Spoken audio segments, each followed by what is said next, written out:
Olá, sejam muito bem-vindos. Hoje a gente vai mergulhar um assunto super interessante. Como é que as empresas gigantes, aquelas que estão em vários cantos do mundo, fazem para saber se uma parte delas está indo bem ou não? É um desafio e tanto, sabe? E as ferramentas que elas usam para isso, são bem legais. Então, a grande pergunta é essa, né? Imagina uma multinacional. Como é que a diretoria sabe se a operação lá na América do Sul está performando tão bem quanto a da Europa? Como é que se compara uma com a outra? E mais importante, como se toma decisões que sejam justas para todo mundo? Ok, para deixar isso bem concreto, vamos pegar um exemplo real. A Syngenta. Pensa só, a empresa opera em 90 países, tem quase 28 mil funcionários espalhados pelo mundo, com centenas de centros de produção e pesquisa. É humanamente impossível uma sede, um escritório central controlar cada pequena decisão que acontece lá na ponta. Uma escala desse tamanho exige, primeiro, que se delegue poder e, segundo e talvez mais importante, que se tenha um jeito de medir o desempenho de cada pedacinho. Então, nosso papo de hoje vai seguir essa trilha aqui. Vamos entender por que as grandes empresas se dividem, como elas criam responsabilidade em cada parte, aí a gente foca na principal métrica para isso, o ROI, depois damos uma olhada nos prós e contras desse modelo todo e fechamos com uma reflexão importante. Beleza? Vamos começar. A primeira grande resposta para lidar com toda essa complexidade é uma estratégia que é super clássica: dividir para conquistar. No mundo dos negócios, isso tem um nome: divisionalização. E o que é isso exatamente? Olha, o ponto-chave aqui é que não estamos falando só de criar departamentos, tipo departamento financeiro, RH, não. É muito mais do que isso. É como criar pequenas empresas dentro da empresa-mãe. Cada uma dessas mini-empresas tem uma missão bem clara, seja cuidar de um produto específico ou de uma região inteira.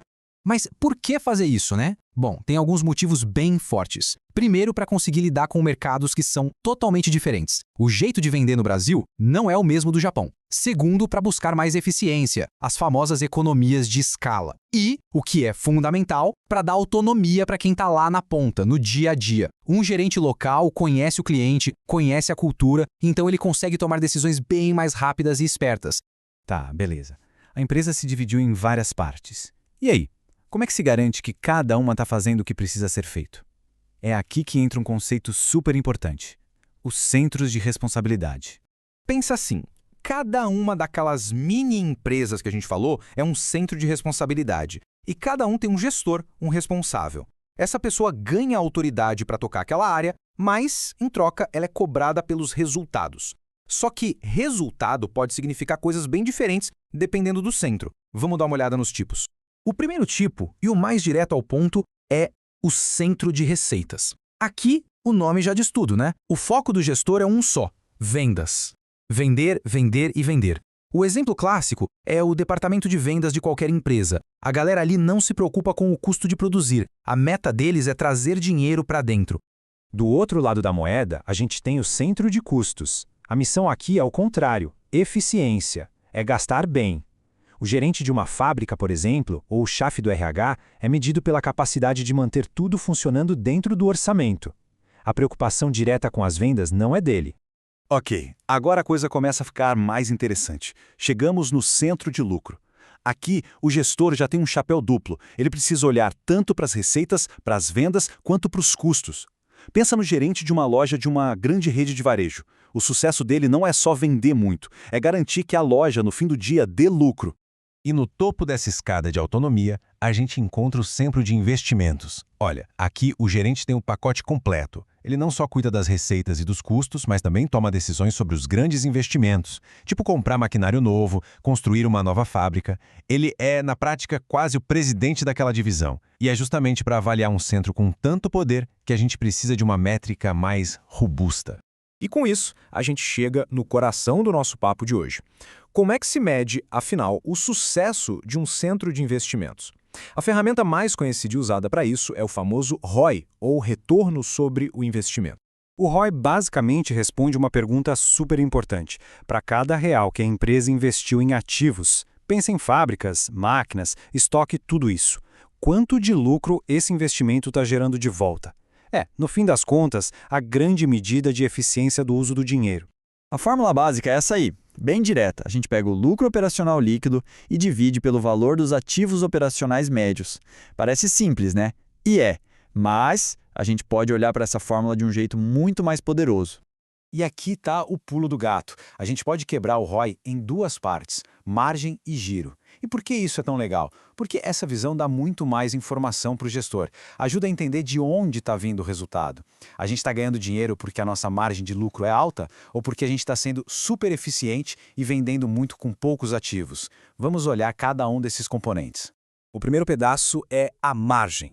Ela mostra basicamente a lucratividade da operação. Uma margem de, 10%, quer dizer que para cada R$ 100 que a empresa vende, sobram 10 de lucro operacional. É um termômetro de como os custos estão sendo gerenciados em relação ao que se vende. O segundo pedaço é o giro. Esse aqui mede a eficiência. Se o giro for 2, por exemplo, quer dizer que para cada R$ 1 que está parado em ativos, a empresa conseguiu gerar R$ 2 em vendas. Um supermercado é um ótimo exemplo. A margem de cada produto é pequena, mas eles vendem tanto, o estoque gira tão rápido que o giro é altíssimo. Já uma joalharia é o oposto. Margens enormes, mas um giro bem mais baixo. O ROI é o que junta essas duas forças. Certo. Até agora, esse sistema todo de divisões, centro de responsabilidade e ROI parece perfeito, né? Mas na vida real, a coisa é tipo uma faca de dois gumes. Dar autonomia e poder tem consequências, e elas podem ser muito boas ou bem ruins. E é exatamente isso. Em gestão, raramente existe uma resposta que seja 100% certa para tudo. É sempre uma questão de equilíbrio, de achar o ponto ideal entre o controle da matriz e a liberdade de quem está lá na ponta. Olhando para o lado bom, as vantagens são gigantes, de verdade. As decisões são tomadas mais rápido e por quem realmente entende do mercado local. Isso motiva demais os gestores, que passam a se sentir donos do negócio. Funciona também como uma baita escola para formar os futuros líderes da empresa. E claro, a empresa fica muito mais ágil para responder a qualquer mudança. Mas nem tudo são flores. Existem riscos. Por exemplo, cada divisão pode querer ter sua própria estrutura, seu próprio marketing, seu próprio RH. E isso custa caro, duplica esforços. E talvez o risco mais perigoso de todos seja a falta de alinhamento, sabe? Às vezes, o que é ótimo para uma divisão pode não ser o melhor para a empresa como um todo. Um gerente pode, por exemplo, deixar de fazer um projeto que seria bom para a empresa só porque aquele projeto ia baixar um pouquinho o ROI da sua divisão. Isso cria conflito e barra a inovação. E tudo isso nos traz para a nossa reflexão final.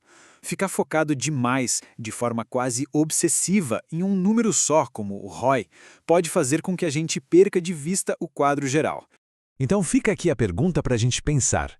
Será que um único número, uma única métrica, consegue de verdade contar a história completa do sucesso de um negócio? Coisas como o clima da equipe, a inovação, a felicidade do cliente, a sustentabilidade. Será que tudo isso cabe numa fórmula? O ROI é sem dúvida uma ferramenta poderosíssima, mas a gestão de verdade sabe que ele é só uma parte da história, nunca a história inteira.